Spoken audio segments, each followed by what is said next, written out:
So let's start with some prayers.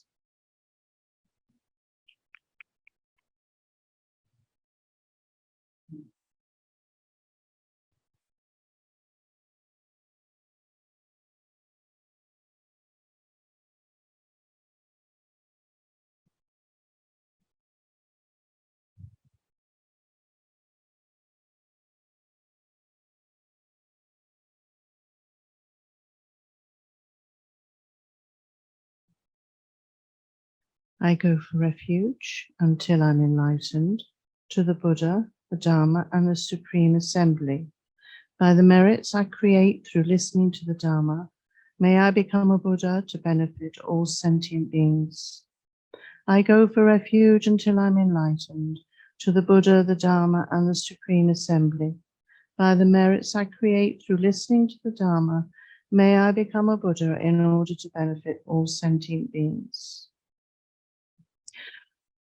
Did I say it twice or three? Oh, that's what I go for refuge until I'm enlightened to the Buddha, the Dharma, and the Supreme Assembly. By the merits I create through listening to the Dharma, may I become a Buddha in order to benefit all sentient beings.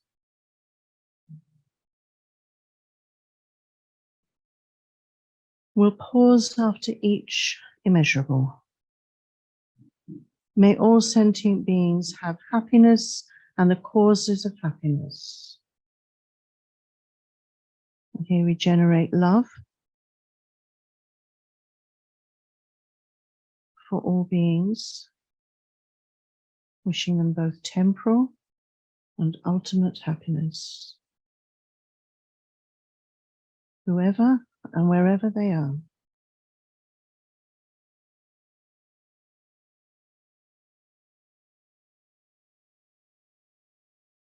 May all sentient beings be free from suffering and the causes of suffering. And here we generate great compassion.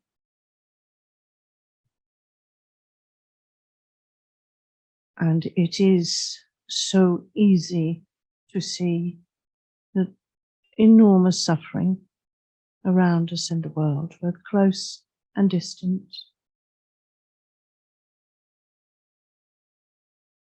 And we wish for their pain, physical, mental, emotional, to stop. Relief from pain.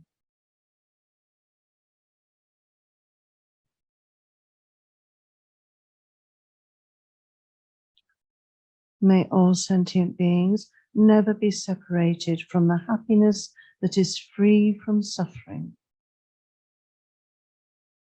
And here we generate that feeling of joy when others are okay, they're good, they have happiness, they're free from suffering, they have the Dharma, they have all the causes to create genuine happiness, empathic joy.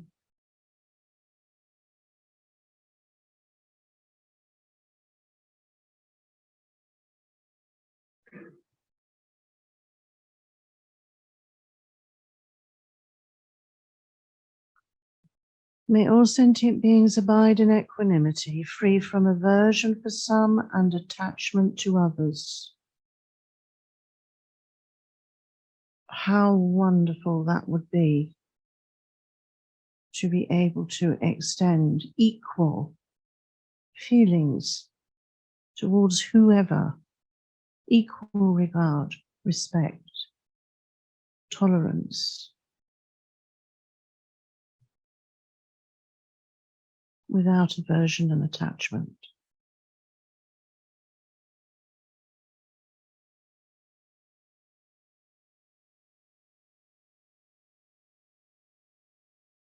Thank you.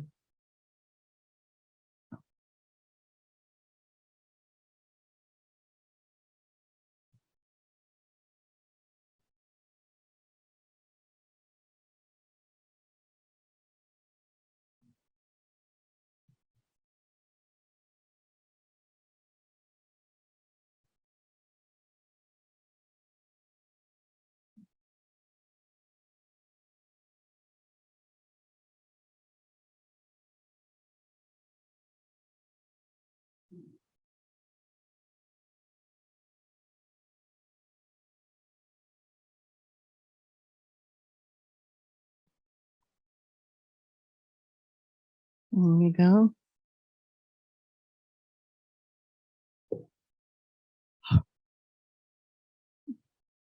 That's a relief to start with. We have it. Okay.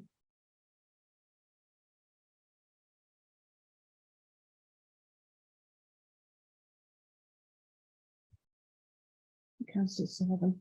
Okay. So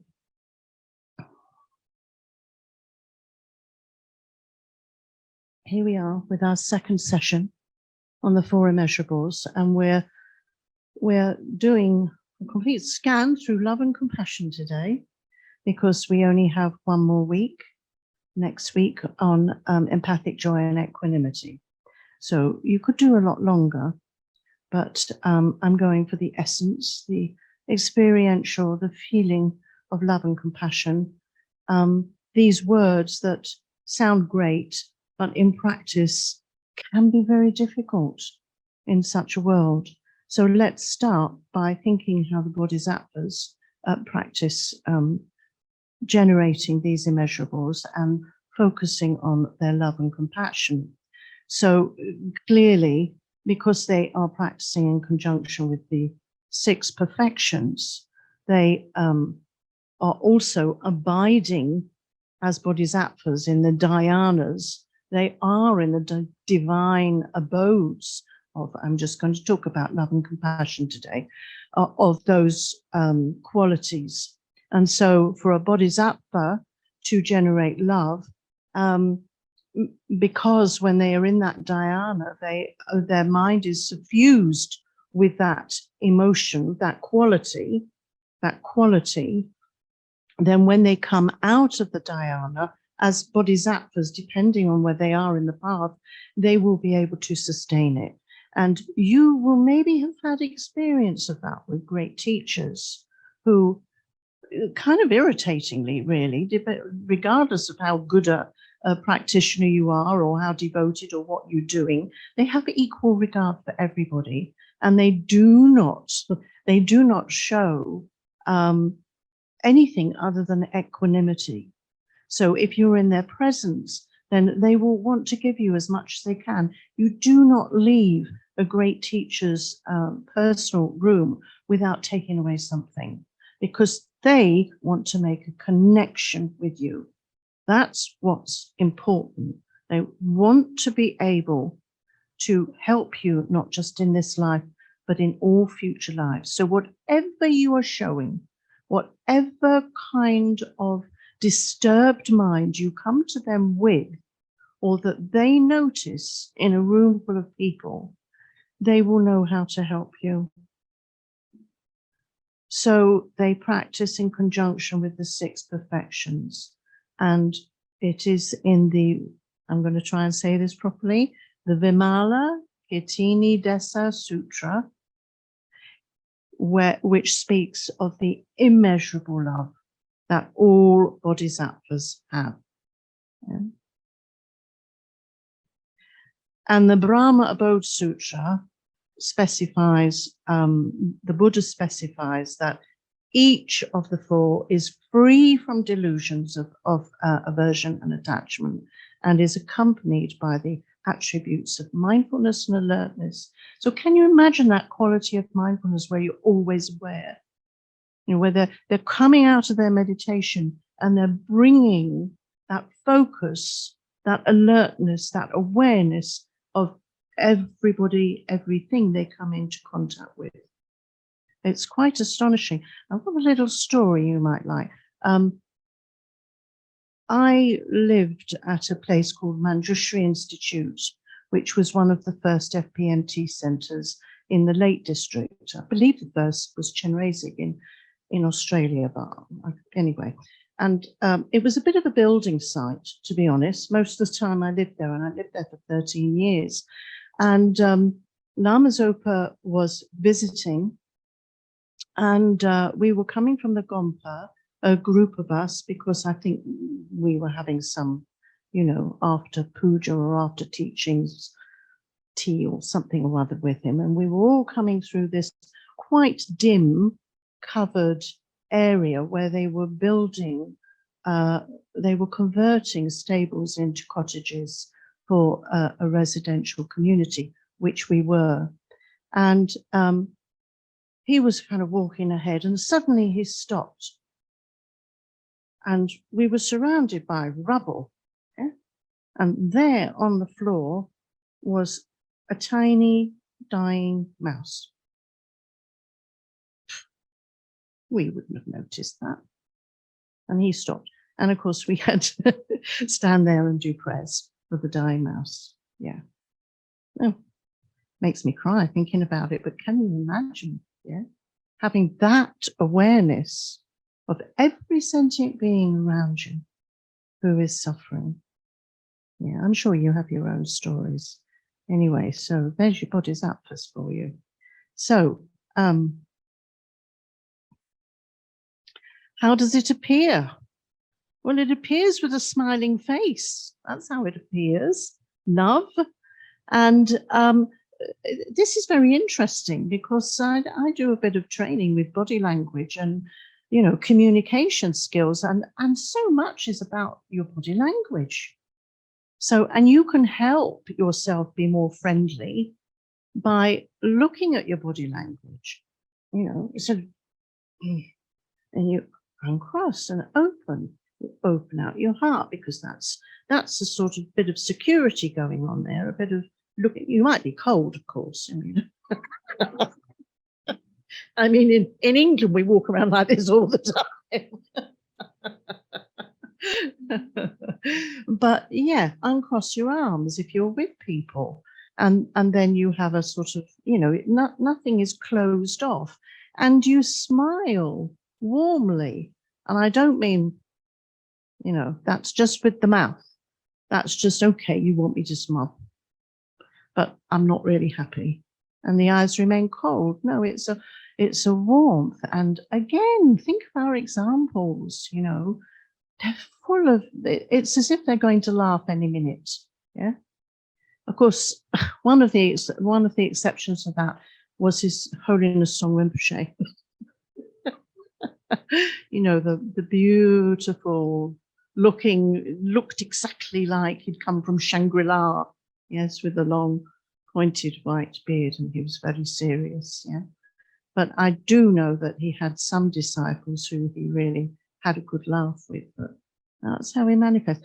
But you know, not wrathful, just don't mess, you know, but this is serious business. But incredible love. So if we are able to practice that, and at first and often it will be an act, yeah, it will be an act, then it will counteract any annoyance or anything that's going on, because you're opening towards somebody. You only have to, you know, sit and watch movies, which I do a lot actually, and you see the body language of people and how they create distance if they're worried. You know, they might be talking to you, and then you say something which is a bit challenging, and they sit back. Yeah? I'm trying not to sit back because of the mic here. Another interesting story. I know how we all love stories, but I had a picture of Lama Yeshe, and most of the pictures of Lama Yeshe are of him laughing and smiling. And Rinpoche saw this picture, I can't remember where or when, but anyway, he saw this picture and he said very deliberately, that's Lama working.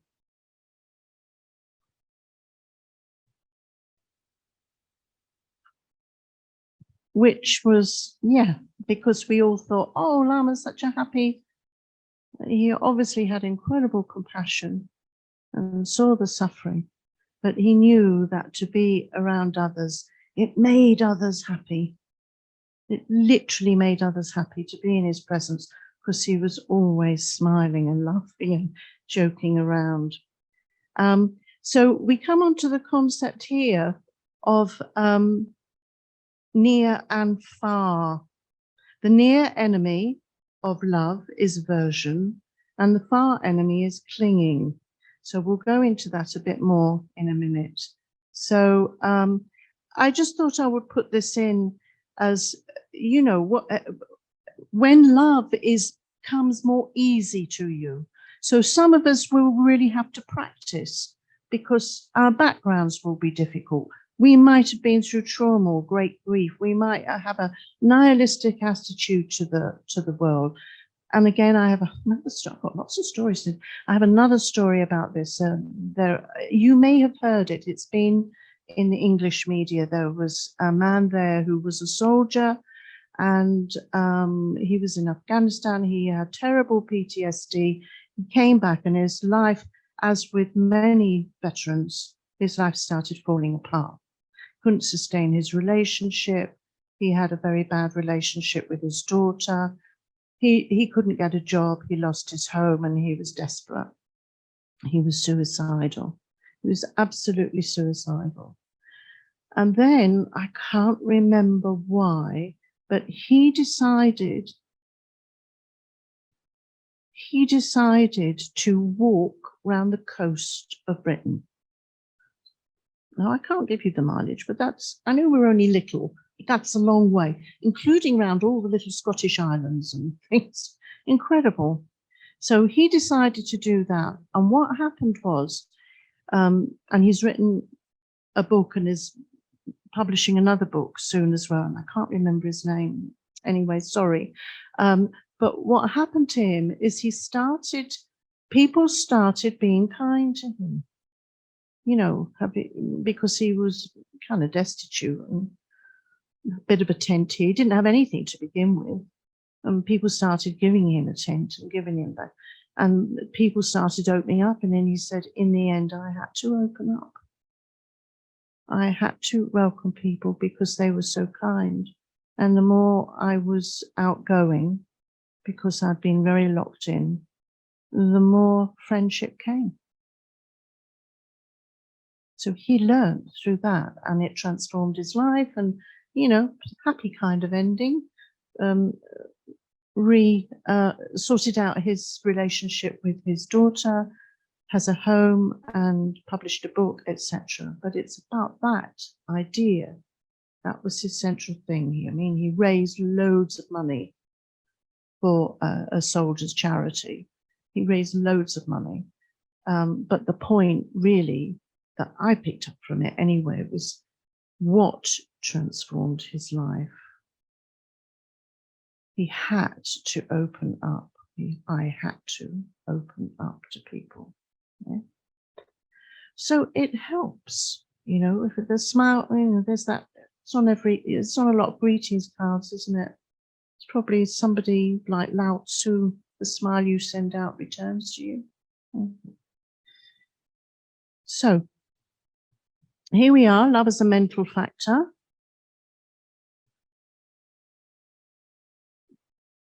Non-anger is also called imperturbability.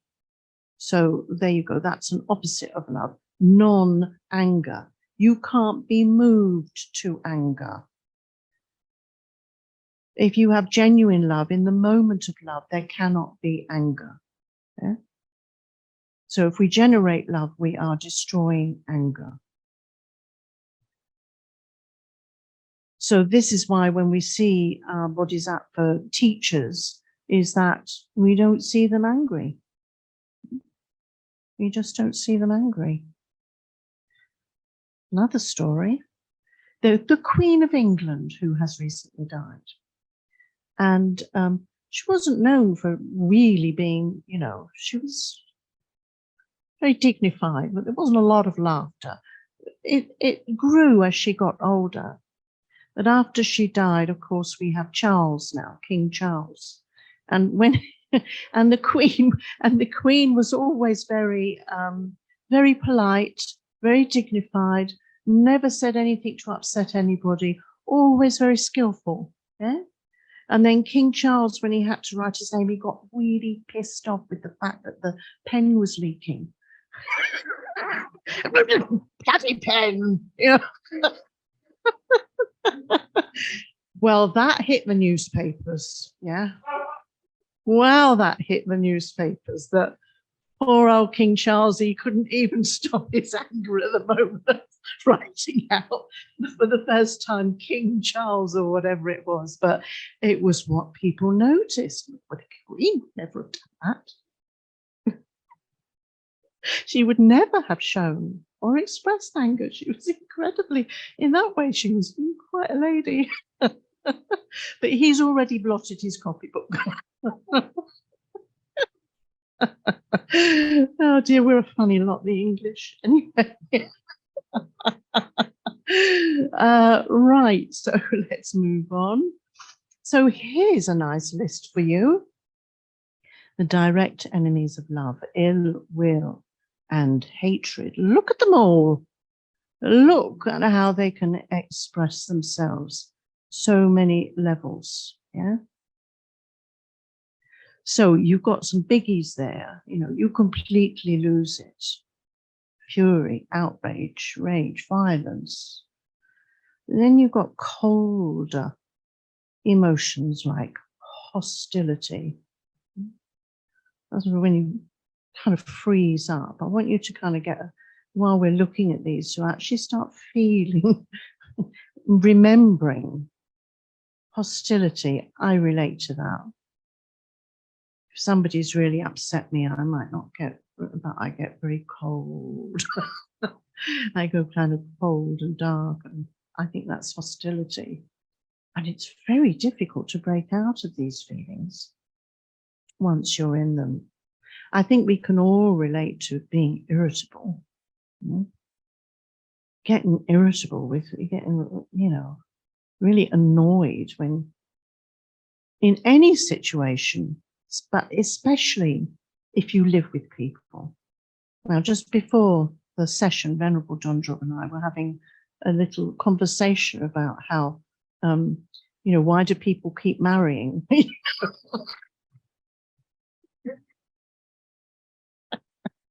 I was saying it's all right for you in robes. And how I think Rabina's taught about, well, why do you keep getting into relationships? I have to say, they provide the perfect environment for practicing non-irritability, patience. But I mean, yeah, why do we? Driven by this desire and this wish not to be on our own because it's so lonely. And I've had 3 husbands. More fool me.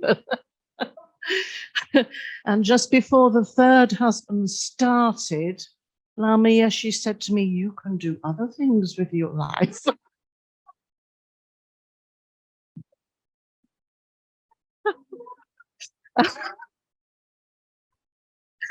And I looked at him and I looked at Andy Weber and I followed Andy for 35 years. So there you go. And we had 2 beautiful children, didn't we, Christopher? You've seen the pictures of my beautiful children, but hey, that's what we do. Oh, this desire is so strong, but what a wonderful environment. Because I have to say, I've been living on my own for 4 years now. And I kind of think, am I lonely? And I think, oh, I really love the space. I really like living on my own. But now when people come into it, you know, my family descend for the weekend, I'm longing for them to go so I can tidy up. It's this sense of, you know, this is me and I've created this space, and God, if anybody deserves it, I do. But there you go. We can work with our emotions, whether we're on our own or with others. And if we do choose to be within a family, we have incredible opportunities, yeah? And I do think that when you're on your own, you are also in danger of becoming a little bit precious about who you share your space with, when you share your space with them, you know, and the fact that you do want to be alone. So here we go on to the next ones, which are clinging. So this is the indirect enemy to love is clinging. And with clinging, we direct our love towards others. When again, we can see this in relationships, but we depend on them so fully for happiness that we cling to them. So we cling to all objects that bring us happiness, yeah? That bring, and that, because that clinging creates the attachment. So in any relationship, actually the power, the strength of the relationship is when you can go, you be you, I'll be me, we'll come together, but we'll give each other space. So you respect the other person. And it's okay when you're in those early stages of being in love, you know, when you're both going grasping at each other all the time, but that doesn't last. That soon turns into hopefully something deeper, or your children, and then you're in it for the long haul, you know, whatever it is. I have to say also, being with children, you know, we have to take care that we don't cling to them, because as a mother, you know, it is a natural instinct to have this wonderful unconditional love. But then when we start to identify as a mother of these children, I am a mother of these children, or I am the wife or husband of this person, when we start to identify as that, we're in danger of clinging. Yeah? And with the universal rule of impermanence, then we're in more danger, because we're going to suffer a great deal when that changes, which it will. Because, you know, as much as I would have loved to have kept my children at about 3 or 4 years old and controlled them and had them look at me as a goddess forever, you know, up there on the oh, Mummy, you're so wonderful. Yeah, as much as I would have loved that, that didn't stay. No, it doesn't. And then, you know, hormones kicking, and suddenly, you know, you haven't changed, but they're seeing you very differently. Yeah. And the same with relationships, you know, with marriage, is we change, we age. And so it's not going to be a great sexual longing for lots of people, because we ain't that attractive anymore. Yeah. And then we get into all kinds of states of being. And there's some great relationships that go on in kind of friendship and genuine love. But there's a lot. We know how many fail. You know, what is it? 2 out of 3? I don't know what it is anymore. 2 out of 3 marriages end in divorce. And then what happens, Rabina, if you're listening, is we immediately replace the object of attachment with another one. Yeah. So that's what we're not learning. That's what we're not learning. Our poor old egos, they go into meltdown.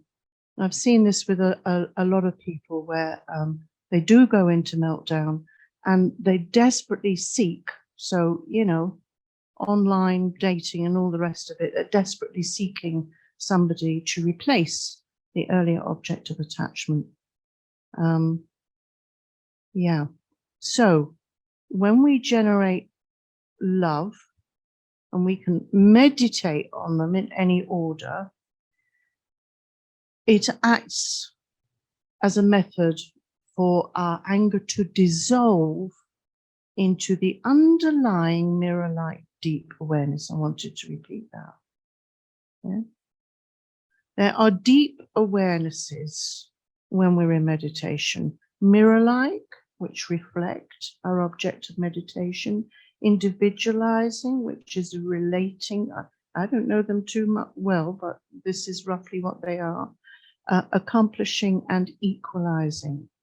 So when we are at a stage of our meditation and we are developing the divine abode of love as an immeasurable quality, so for a bodhisattva, then when we consider reflect upon, identify, generate the feeling of anger and hatred, it will dissolve into a deeper awareness. That's amazing, isn't it? So they wouldn't be able to, anger and hatred, ill will, clinging, they all become emotions that a bodhisattva knows we all feel and has compassion for us. They don't feel it. It's not their suffering. It's our suffering. Okay, so here's the indirect enemy. Nice list again. So what I've put on here is on one side of the slide, there are some examples of clinging, how clinging manifests. And then on the other side, I thought I'd put the Greek descriptions of love, because they were very good, the ancient Greeks, at defining that there's not just one kind of love. So with all of them, we can give spaciousness to, or we can cling. So eros, we know. Philia, so, philosophy, love of, phil, that prefix. That's kind of with friendship. And we know that with friends, we can have great, easy relationships with, but it can also develop into too much dependence on a friend, too much reliance on them. And also this best friend business, which we're taught, well, who's your best friend? Am I your best friend? In the playground. And then that creates jealousy, doesn't it? And it does seem to be a thing.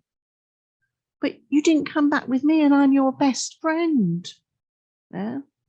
So I don't know where it comes from, but it's something we shouldn't be teaching, because we all know from friends, enemies, and stranger meditations that changes all the time, and it's good to keep your friendships.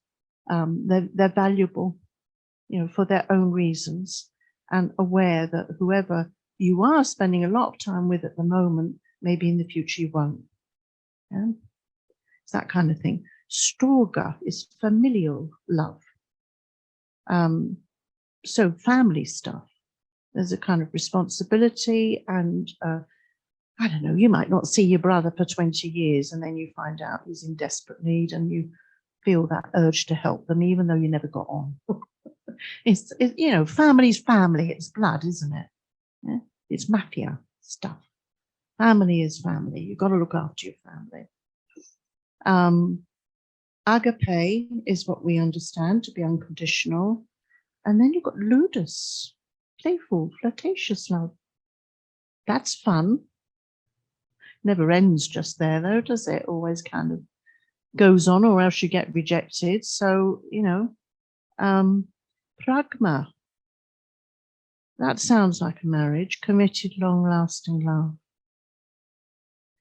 But I wonder if it could also be like a guru-disciple relationship, yeah? Yeah, very, very committed. You take vows. It's not going to fade. And also, we know that what we're doing is making a link with a teacher who will meet us in another lifetime and carry on taking us towards enlightenment. You can't get bigger love than that, can you? Yeah. And this weird one, I'm not even sure how to say it, philosia, self-love. Sounds very like a naughty word, doesn't it? But self-love, I imagine that the best of that to be like self-esteem, self-regard, self-confidence.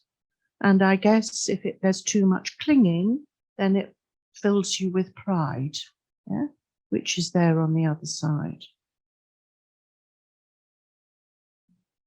Okay. So let's just kind of finally get to grips with love. Check we've got everything here. have happiness in general, have physical happiness, so comfort without pain, have the happiness of a limited being. So, don't think, well, that's not doing them any good, having a swimming pool or whatever. Just thinking, you want them to have fortunate circumstances. Never be parted from the happiness of the limited being. Have the happiness of an Arya. An Arya being is one who has realized emptiness. So you're really wishing them to develop the view of ultimate reality. Have the provisional happiness of one of the better rebirth states and the ultimate happiness of enlightenment. So the provisional happiness of one of the better rebirth states. So you don't want them to be born in the lower realms. We have to watch ourselves when we're looking at somebody and we think, God, they're going to be born an animal in the next life. Because just that thought of ours is a bit dangerous to our love. Have any of these types of happiness and the causes for that happiness. So I was just thinking of how can we read the words, we understand what they mean, but how can we increase our sense of happiness? And I thought, for me, it is remembering or noticing when I genuinely feel happy for others. And it's very kind of ego-based because it's related to my life. But we become acquainted with that feeling. Now, for instance, for me, as an older woman, I see young families together, or mothers and their children, and they're all, they're all laughing, and I think, oh, now that feeling is because I remember that happiness. I relate to that happiness. I think, oh, that's so nice. Yeah. It's not that I want it now, but I just recall it. So we can do that with our own memories. Yeah. And when that happens to us in an everyday situation, and it's not so unnatural, because I remember being a younger mum with children, and often I'd get these old ladies generally, not old men. I don't know why, but there you go, looking at me and going, oh, how old are they? Oh, I remember. And they do the same thing. So you've got that kind of unconditional love going on, and a real warmth of experience that they've enjoyed in their life. Yeah. It's very natural. So I think that's a good tip. You draw on your own experience. Yeah. And you're not clinging, you're not looking at them, wish I was that young, oh, she's not doing that right, I'd never comb her hair like that, whatever. You're just generally happy. Okay? No clinging, no aversion. So, I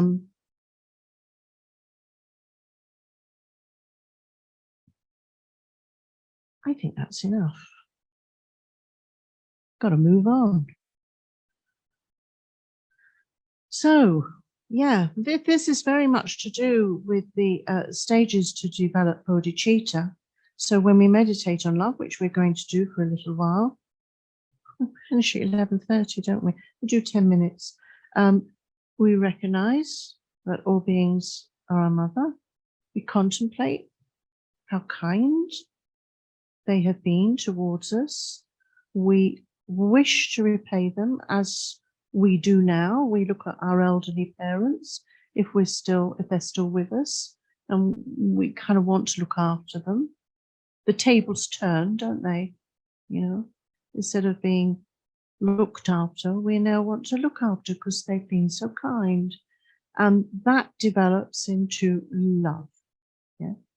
This wish for these beings to be happy. And then further on, one step further on is compassion. Now, when I teach about compassion, and you'll also be aware already, is that compassion contains a lot of love. Yeah? So all the teachings on love apply, but we're just taking it that one step further. And then after compassion, the great resolve to bring others happiness and to relieve their suffering, love and compassion, which brings about bodhicitta. So honestly, we could spend our whole lives just practicing immeasurable love. We'd be doing great. We really would, yeah? And then difficult not to combine it with compassion, because they kind of go together. And then, of course, we always apply the view of emptiness to bring us back into that area of our training, which is wisdom. Yeah, we need the wisdom. And the wisdom gives us the skillful means as well for love.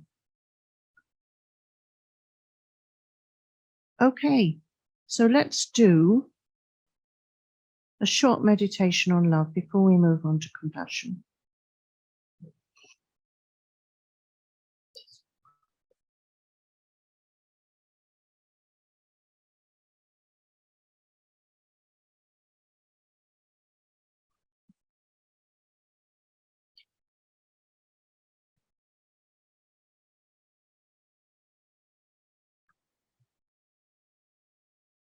So we always start with considering the disadvantages of animosity and the benefits, the advantages of generating love, the benefits of patience, fortitude,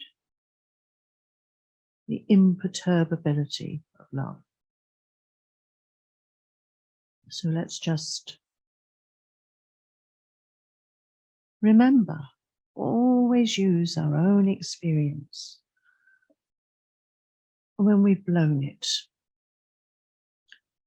or when we blow it on a regular basis, because we have a tendency to get irritable or to lose our temper.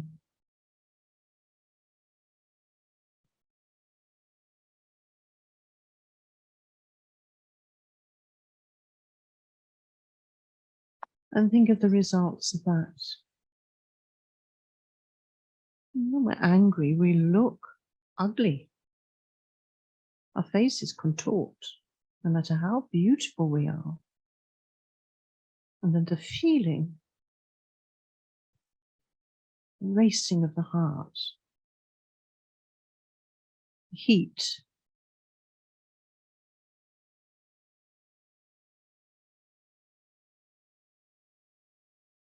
feeling very disturbed, confused. And then the effects. Those we love become hostile, cut off from us. Or they unleash their fury, and then you're all shocked. Is this what's really happening? Is this how you really feel?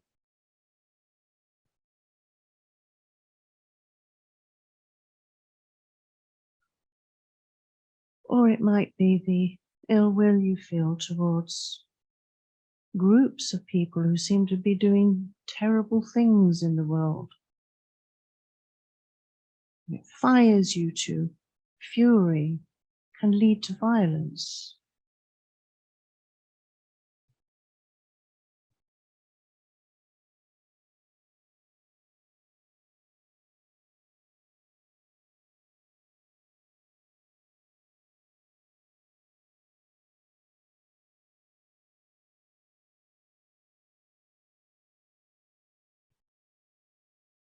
And then think of the benefits of love. And I'll leave you to imagine that. You'll know that yourself.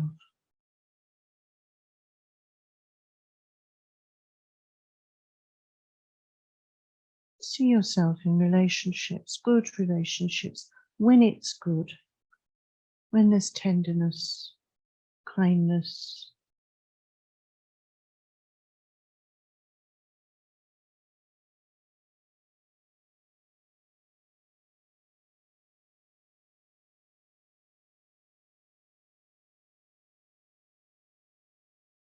You can just meditate on this and I'll sage line. How wonderful it would be if all sentient beings have happiness and its causes. This is the wish.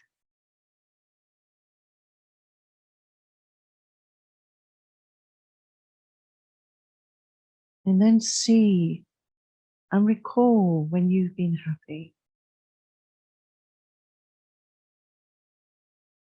Fill your heart with that sense of love.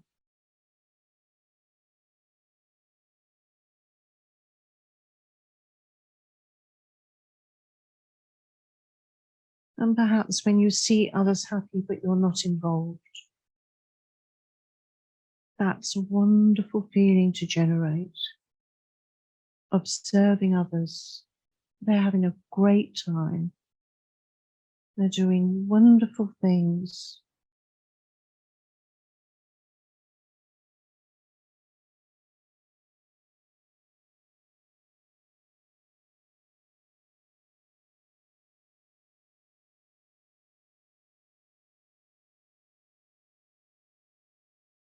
And that brings us the same happiness that they have, remember? Same happiness. You're rejoicing.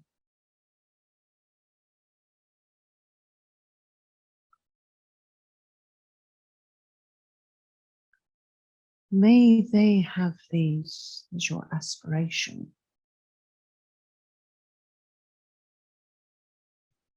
A yearning.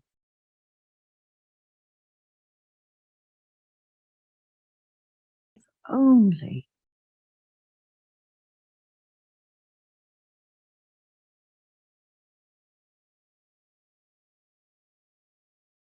naturally followed by, I shall cause them to have these.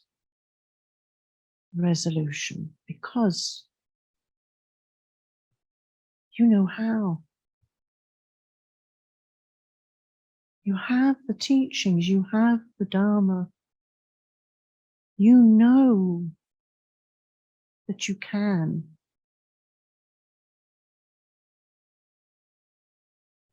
Most people don't know. No matter how sweet and nice they are, they don't know how to make others happy. You do. I shall cause them to have these.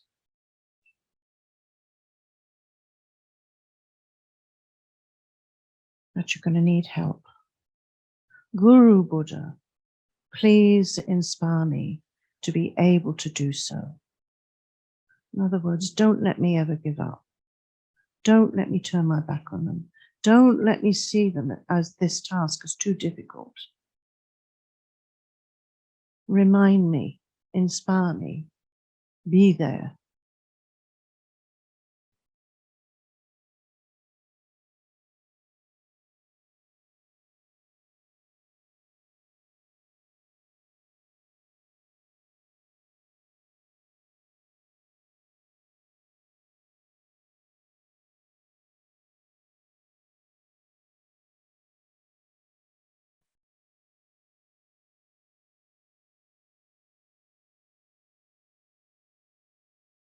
And then take that all into your heart.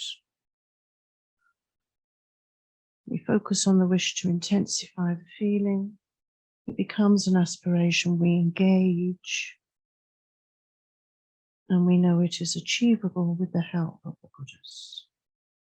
And end your meditation.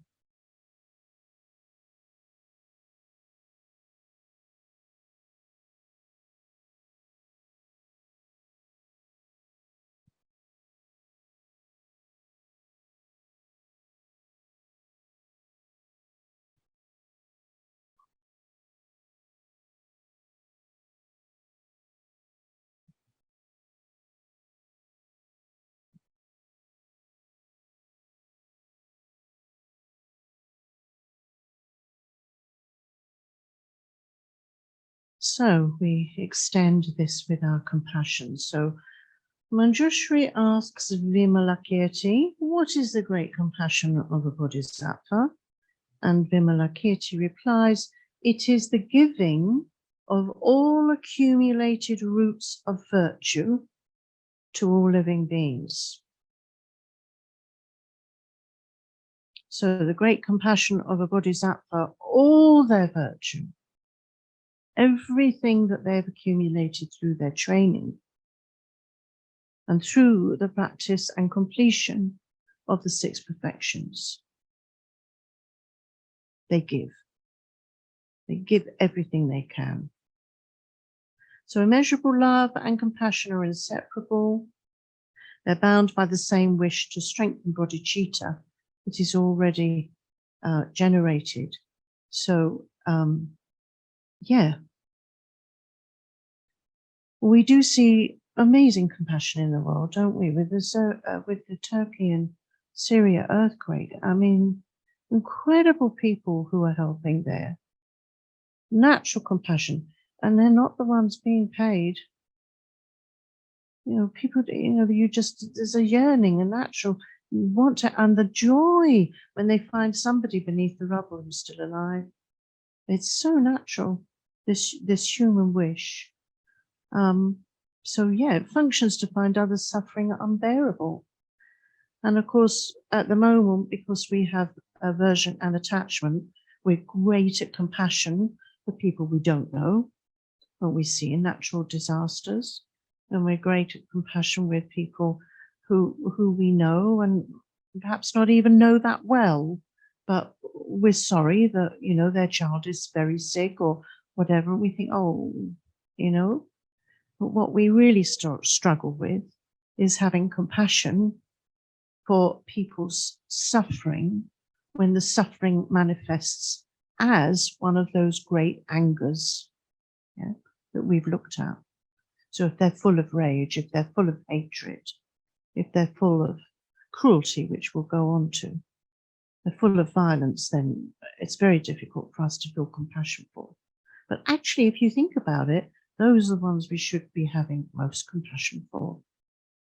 And that's what's so tricky, because they're the ones that are creating suffering for themselves in the future.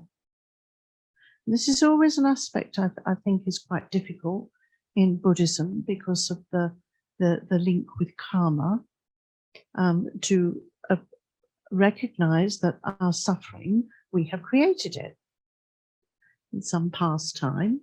You know, we've done whatever we shouldn't have done through ignorance, and we've created suffering for ourselves. The kind of suffering you could say that you see around the world. We've created it. That's our teaching, which is why, of course, we have to engage quite strongly with the understanding of emptiness when we do this, because, you know, all these people are now experiencing karmic results. Karmic results. So in a way, you could say they're on the way up, because they've experienced the result. So there is the possibility, the opportunity that the ripening of good results will happen.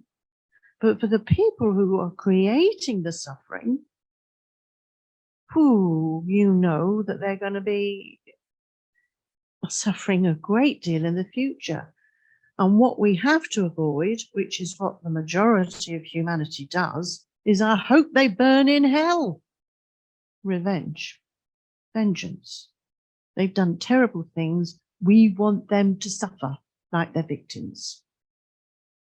So difficult not to do that, because there's a part of you that thinks, well, you want them to at least learn. So that's what we do. We go, well, you know, if they have a bit of bad luck, then at least they might learn. So yes, we're exactly, where you're going. Good. I'm a good person, but what we really mean is we want them to learn in hell.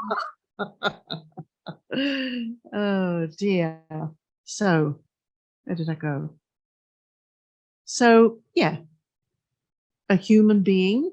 This is very interesting because I've seen and heard on the news, you know, that we're in our great search for looking for people to be nurses and carers, that there's always this assumption that you're born to be a nurse or a carer. You have that natural empathy for others, and you kind of do get that, but actually they then say, no, you can't be trained in it. You have to have that natural feeling. But of course we know that's not true, that it just needs to be brought to the surface. But obviously, if you are somebody who has that natural tendency, then this is going to come quite easily to you. And I have heard queuing up to see the Dalai Lama in Dharamsala, lines of women all queuing up to see the Dalai Lama, dotted with a few men here and there. Yeah, lines of women. And one of the guys, security guys, saying, well, it's women who relate to His Holiness because of the compassion. Now, that was not from me. That was from a natural.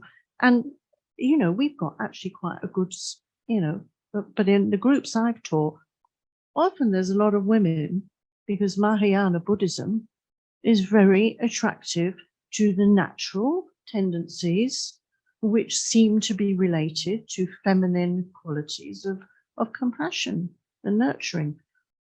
That's not my opinion. It's, out there. So I'm guessing that you're attracted to it because of the compassion as a woman, and any man who is attracted to it has obviously got those virtues and tendencies and wishes which arise naturally to them. Yeah, I'm not being sexist here. I hope you understand that. So here we go with the enemies. The direct enemies to compassion are worldly grief and personal distress. Look at them. These are people who look at the world and go, oh, I can't cope. Oh, the suffering. It's very inward. It's causing them pain. So they find it difficult they see the pain, they find it difficult to relate to that pain. They can't move beyond it. And I have encountered a few people who are just absolutely, it's too much, there's too much pain. I can't watch the TV, I can't read the papers, I don't want to know. I can't deal with it. Yeah. So they do have the potential of incredible compassion, but because it's causing them so much anguish and pain, they're helpless. They can't help others, and it's not helping them. So it's not doing any good at all. So the indirect enemy,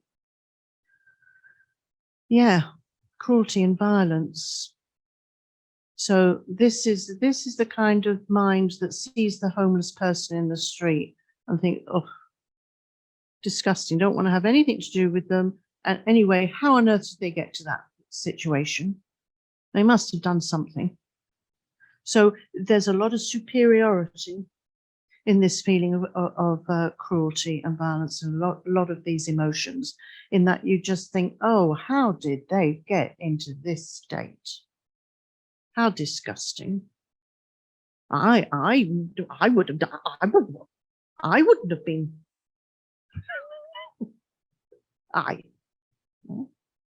I'm all right, Jack. Yeah. I have too much of this. Would never have been. I will never become like that. Oh, we don't know. Isn't there some saying that we're only a few steps away from homelessness? Yeah. Well, that's the test, isn't it? Other interesting thing about this is that when we have these levels of cruelty and violence within us, we are able to dehumanize others. So we know that, for instance, the Nazis dehumanized the Jewish people, took away everything that individualized them, yeah? Took away names, gave them numbers, and just kind of treated them like some people would treat cattle on a farm. Yeah, they were just there, a nuisance to be got rid. You have to dehumanize somebody to be cruel. You have to, because if you see them like yourself as a human being, it would be impossible. And I believe some serial killers do this as well. But they don't call the person, they call them it. You know, well, it did this and then it did that. They take away the human quality from the person. It's fascinating. So, yeah, pretty heavy.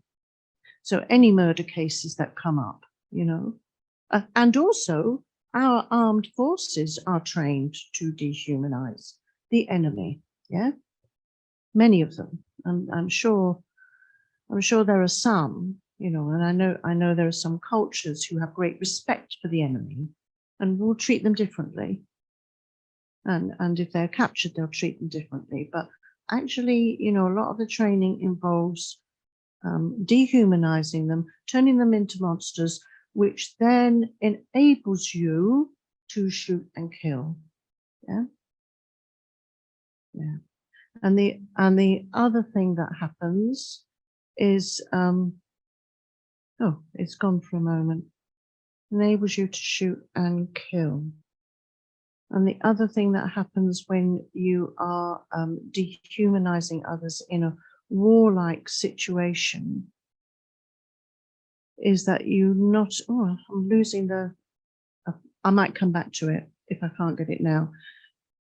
But not only are you able to shoot and kill them, but you see them as a general, you see them as a general problem for the world. So you identify them with everything that's negative, which is why some despots are able to say, well, we have to do this to this country because in the future that will be a good thing. Yeah. So again, you take away the individual, you take away the human. If you have love and compassion, it's impossible. It's impossible to do these things.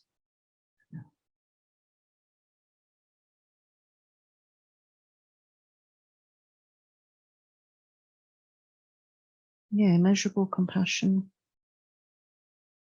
A nice example of this, looking at our wonderful role models, is you may know this story, but this made an impact on me when I heard it, was, of course, terrible things were done to the Tibetans when the Chinese invaded, the Chinese government invaded, not the Chinese people, the Chinese government. And many of the lamas were, many of them generally were captured and tortured.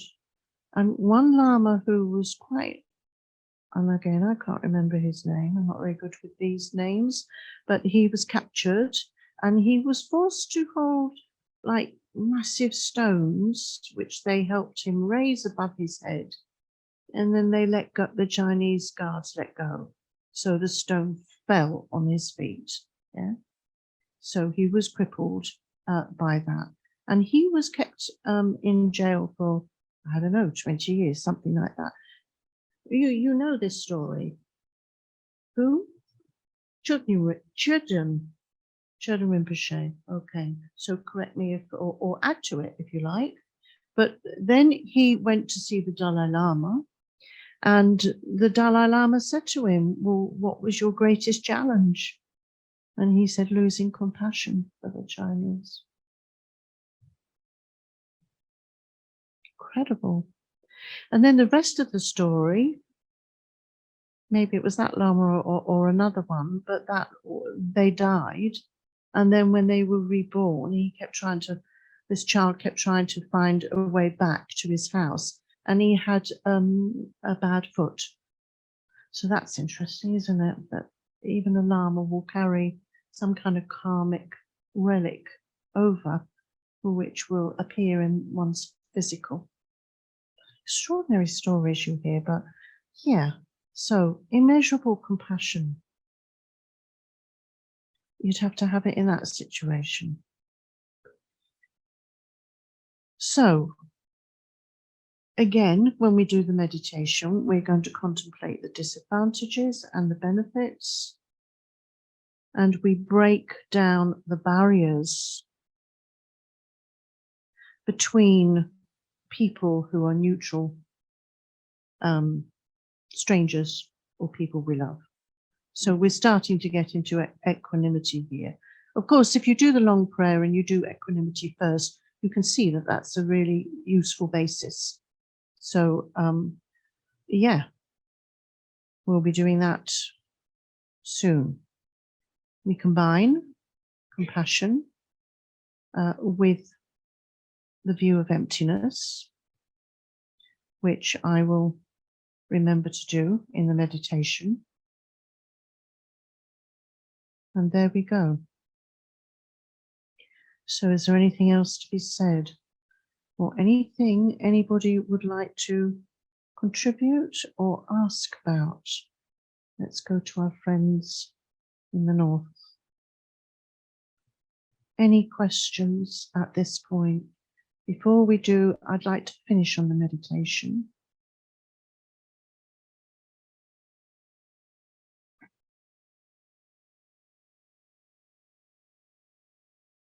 Let me just look at you. Are we all okay with this? Does anybody want to? Yes. Oh, nothing coming through. Okay. What about in here? Everybody happy? Let's finish with a lovely meditation on compassion then.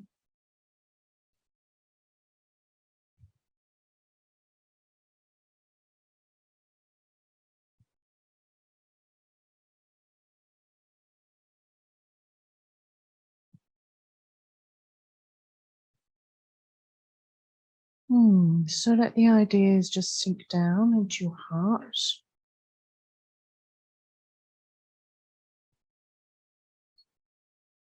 And think of our motivation. Why are we doing this? Why you turned up?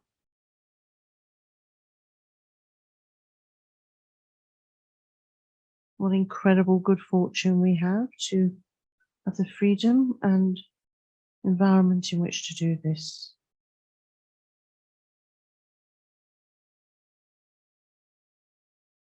To develop two of the four most incredible qualities one can have in life.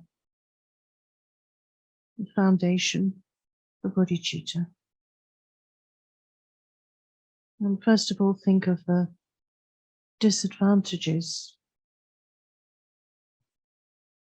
of having a mind which tends towards violence and cruelty.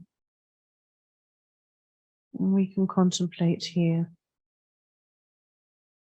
the conditioning of those who tend towards these terrible modes of behavior, what they themselves may have been victims of.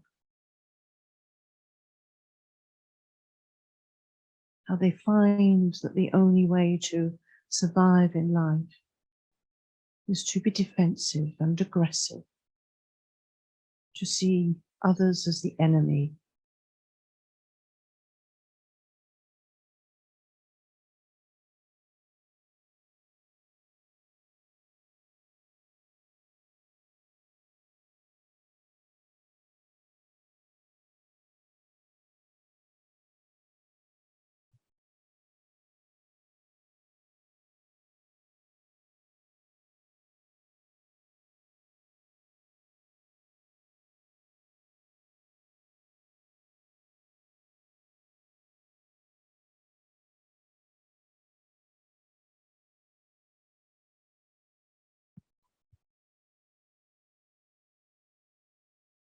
And then the advantages of having love and compassion, empathy and kindness towards others.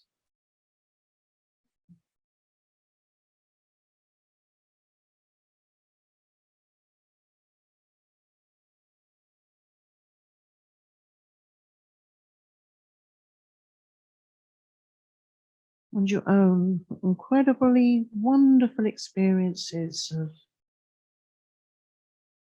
knowing how much love returns to you, how much compassion returns to you as a result of you being such a good person.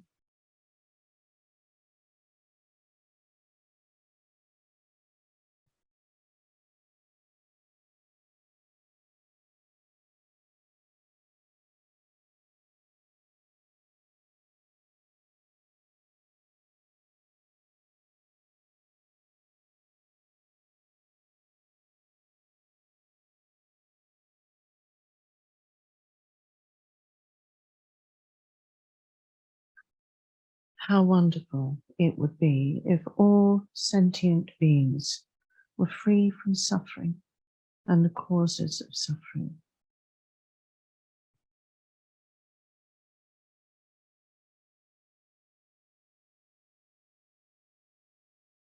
And just visualize, different pockets of the world where your attention is drawn to. It may be quite close, just a few people, just a family or a person, and then take it out further.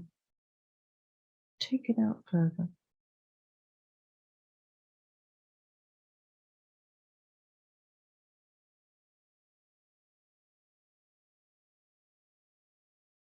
And when your natural feelings of compassion go towards those who are now victims of their karmic creations,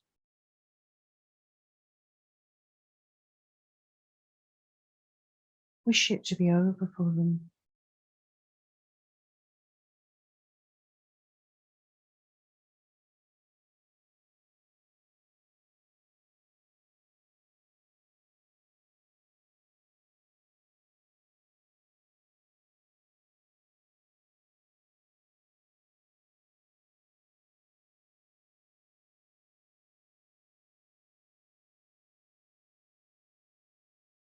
And then take your compassion out further to those who are very difficult to feel love and compassion for, ones who you perceive to be creating suffering, ones who are full of cruelty, the ones who appear very civilized, but who have awful thoughts of destroying enemies. What ignorance! How desperate for them.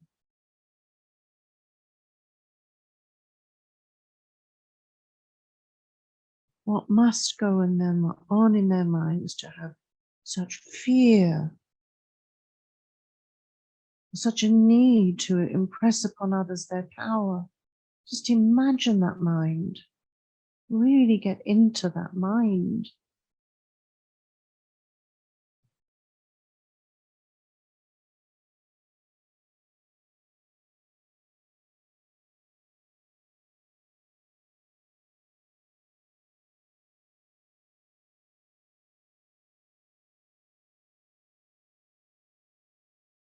And really think, wouldn't that be wonderful? They were free from suffering, the suffering of their minds now, and the suffering that they are creating for themselves in the future. Who knows where and how? And if you saw that suffering, it would be easy to be compassionate towards them.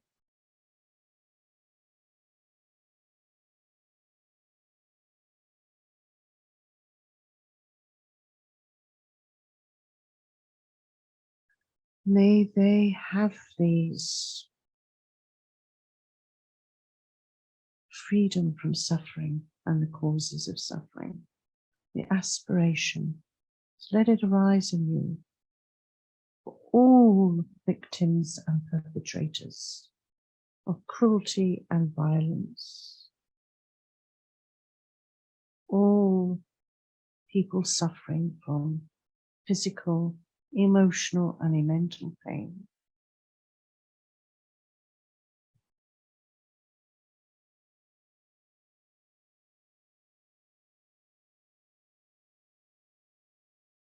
And include yourself.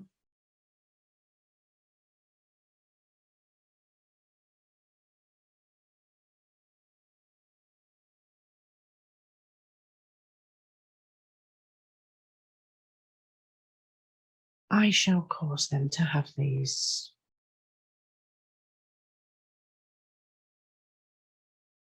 And you will. Just imagine having the wisdom,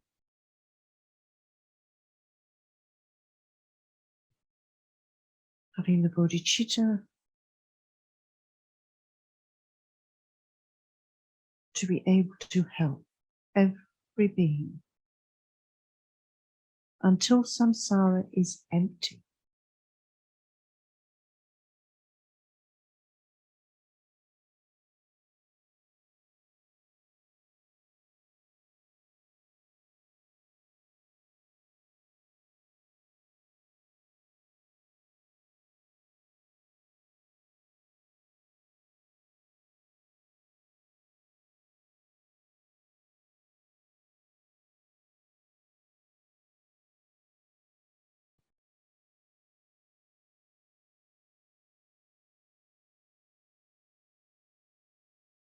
Guru Buddha, please inspire me to be able to do so.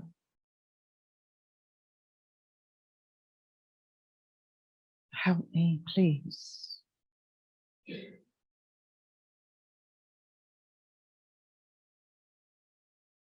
Until the end of time, may I never be separated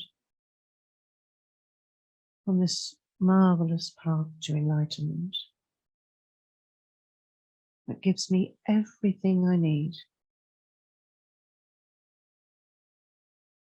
to be able to fulfill this initial wish to help others be free from suffering and the causes of suffering.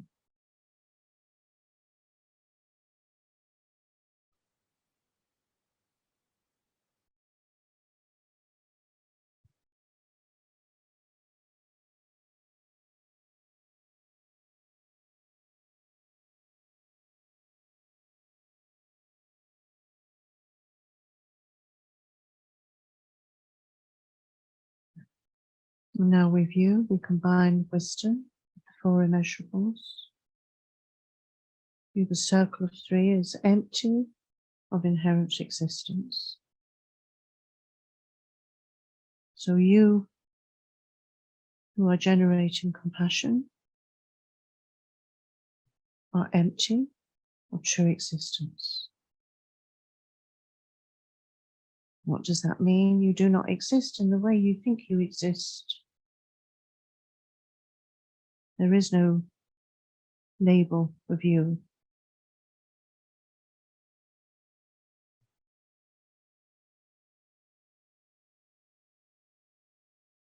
Five contaminated aggregates with karmic propensities.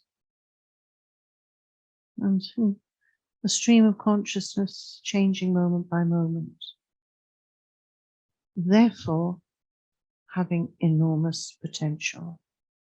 That's the importance of recognizing your emptiness.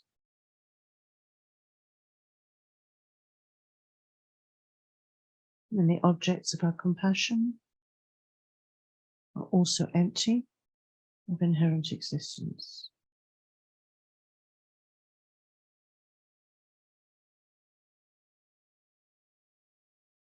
There is interdependence in our journey towards enlightenment. We all need each other to develop these incredible qualities. We all at some time are ignorant in a way that brings out our cruelty or violence.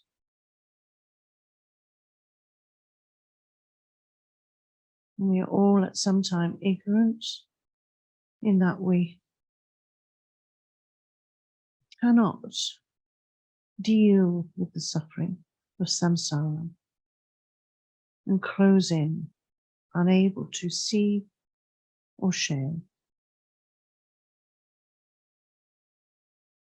So we need to recognize this emptiness of our object of meditation.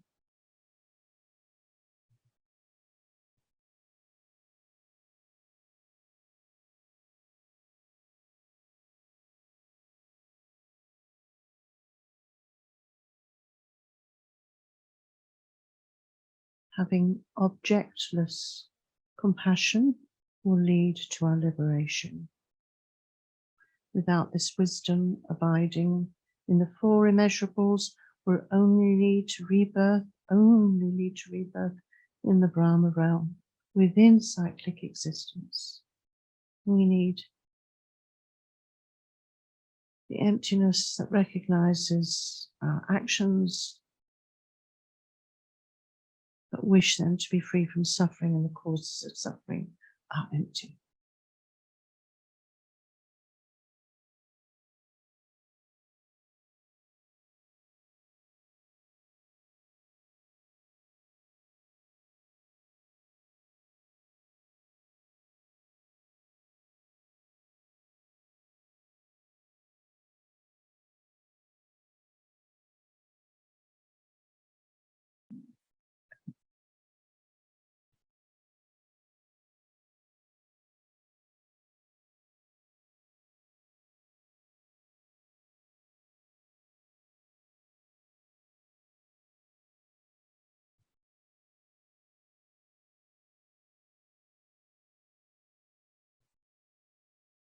And very gently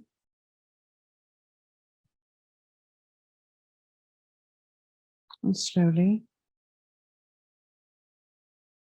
absorb all those beings into your heart, all the objects of compassion.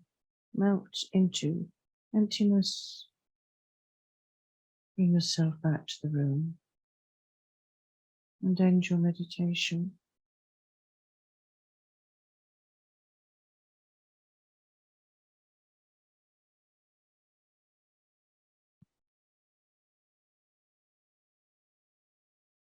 And I'm trying to find the prayers. Can't find them. So we can just say them. Let's just dedicate the merits. Don't know where they've gone.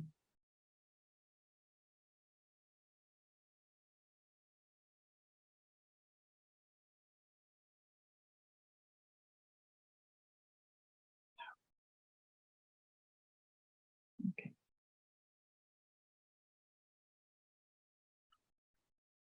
Let's do this really organically. Thinking about all the incredible teachings we have been able to have access to due to the kindness of the Guru, of the Buddha, due to the incredible purity of the Dharma teachings.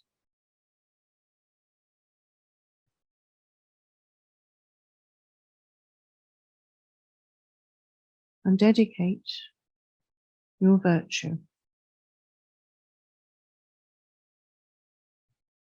to your quick enlightenment for the benefit of all sentient beings.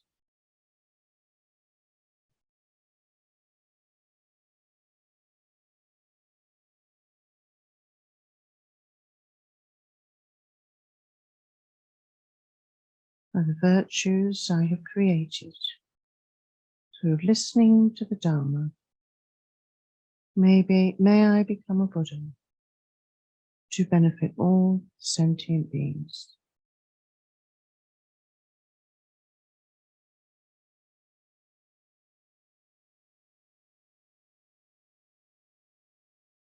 Thank you.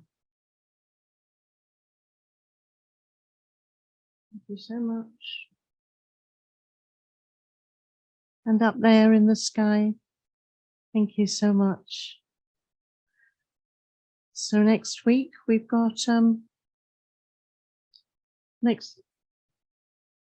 what am I doing? My window.